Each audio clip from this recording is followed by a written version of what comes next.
민중기 특검이 정치자금법 위반 혐의로 기소된 오세훈 서울시장에게 징역 1년 6개월을 구형했습니다. 현직 서울시장이 정치자금법 위반 혐의로 재판을 받고 징역형까지 구형된 상황을 국민들께서는 무겁게 바라보고 계실 것입니다. 오세훈 시장은 2021년 서울시장 보궐선거 당시 여론조사 비용을 후원자가 대신 부담하도록 한 혐의로 재판을 받아왔습니다. 유무죄에 대한 최종 판단은 법원의 몫입니다. 그러나 분명한 것은 공직자일수록 법과 원칙 앞에 더 엄격해야 한다는 점입니다. 더욱이 서울시장은 천만 시민의 삶과 행정을 책임지는 자리입니다. 그만큼 높은 수준의 도덕성과 책임감이 요구됩니다. 그런데도 오세훈 시장은 제기된 혐의와 사실관계를 설명하기보다 특검을 향해 정치적 수사라고 주장을 하고 있습니다. 그러나 국민께서 보고 계신 것은 특검의 정치화가 아니라 오히려 특검 수사마저 정치적 공방의 대상으로 만들고 있는 오세훈 시장의 모습입니다. 공직자에게 필요한 것은 정치적 공세가 아니라 제기된 의혹에 대해 사실관계를 설명하고 책임 있는 자세를 보이는 일입니다. 서울 시민들께서 부여한 권한만큼 그에 따르는 책임도 무겁다는 점을 잊지 말아야 할 것입니다. 오세훈 시장은 특검을 향한 압박을 멈추고 서울 시민이 부여한 책임의 무게를 스스로 증명하시기 바랍니다. 이상입니다. 네, 다음으로 박지원 최고위원의 발언이 있겠습니다. 대한민국의 국가 경쟁력이 다시 뛰어오르고 있습니다. 스위스 IMD가 발표한 올해 국가 경쟁력 평가에서 대한민국은 지난해보다 6계단 오른 21위를 기록했습니다. 작년 계엄과 탄핵 정국에서의 정치 불안, 통상 환경의 거센 파고 속에서도 대한민국의 경제와 민주주의는 무너지지 않았습니다. 국민과 기업의 저력, 그리고 새 정부 출범 이후 혁신을 향한 노력이 국제사회에서 평가를 받고 있는 것입니다. 하지만 민주당은 이 성과에 취하지 않겠습니다. 고용과 물가 그리고 체감 민생은 아직 충분하지 않습니다. 무엇보다도 청년의 삶이 무겁습니다.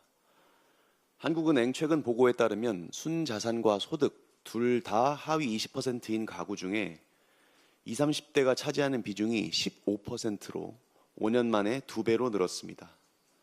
지난 3년간 청년층 일자리가 20만 개 이상 줄어들었고 대부분 AI 고노출 업종입니다.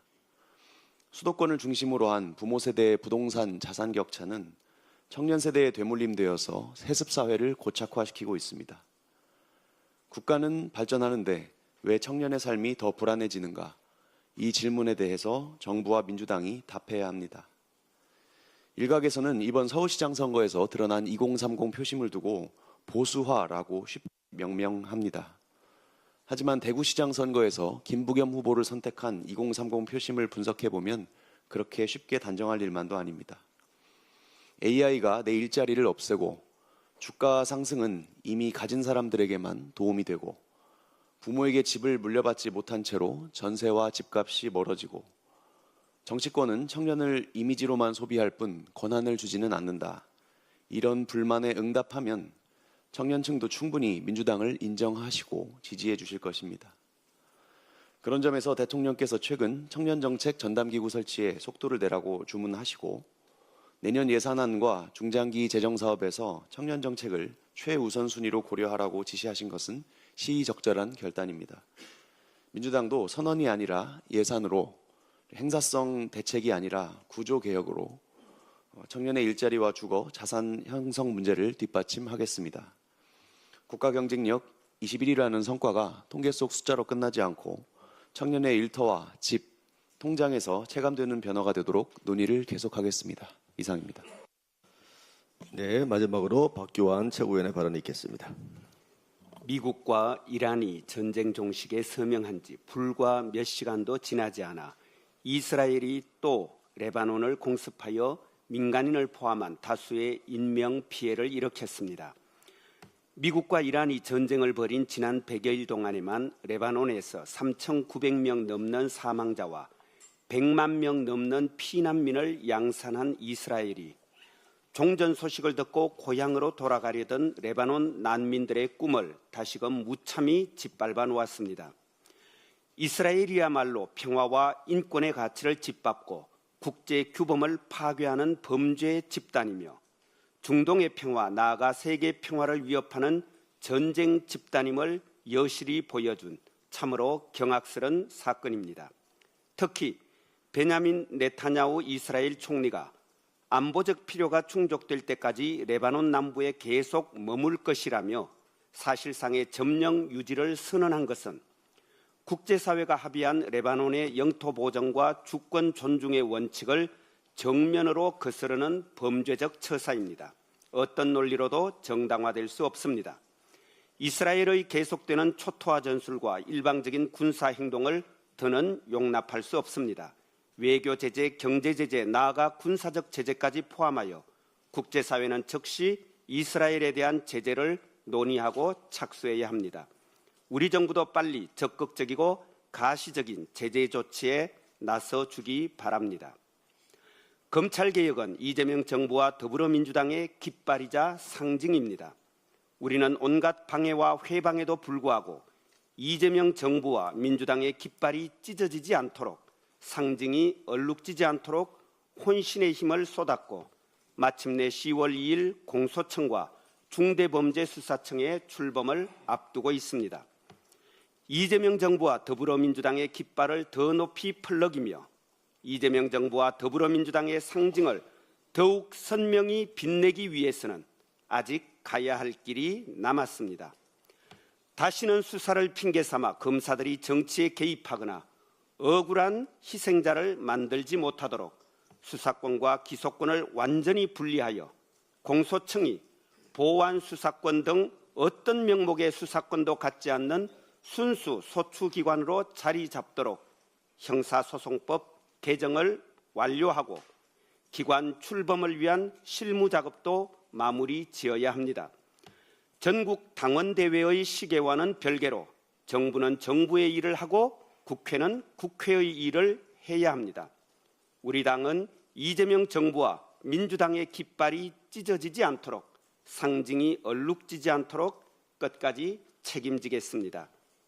정기 전국 당원대회를 앞두고 거듭 당원 동지들과 지지자들께 부탁드립니다. 당원대회는 전장이 아니라 축제의 장이어야 합니다. 비판하되 비난하지 않고 꾸짖되 조롱하지 않으며 나무라되 모욕하지 않으며 품격 있는 언어로 당의 진로에 대한 포부와 계획을 토의하고 토론하는 자리를 만들어가야 할 것입니다. 세계사에 빛나는 민주주의 모범국가, 글로벌 책임강국 대한민국의 집권당답게 격조 있고 자랑스러운 전국 당원대회를 위해 노력해 주시기를 부탁드립니다. 고맙습니다. 네, 이상 모두 발언 마치겠습니다. 참 신기한 일이 발생했네요. 제가 이성윤 최고님 발언 듣고 추가 발언을 해야 되겠다고 여기다 썼어요, 메모를. 근데 여기에 한병도 원내대표한테 제가 보여줬거든요. 깃발이 찢어지지 않도록, 상징이 얼룩지지 않도록. 써놨는데 똑같이 우리 박기환 최고가 그 말을 하네요. 한 말씀 좀 더 드리겠습니다. 검찰개혁은 민주당 정부 개혁의 깃발이자 상징입니다. 수사와 기소의 완전 분리는 민주당의 불가역적 당론입니다. 또한 이재명 정부의 국정 철학이자 국정 목표입니다. 보안수사권 전면 폐지는 너무나 당연합니다. 말해서 뭐 하겠습니까? 아직도 수사권의 미련을 못 버리고 있는 검찰이 있다면 꿈 깨십시오. 민주당은 반드시 수사, 기소 분리의 대원칙을 실현하겠습니다. 검찰개혁의 깃발이 찢어지지 않도록, 검찰개혁의 상징이 얼룩지지 않도록 하겠습니다. 감사합니다. 회의를 마치겠습니다.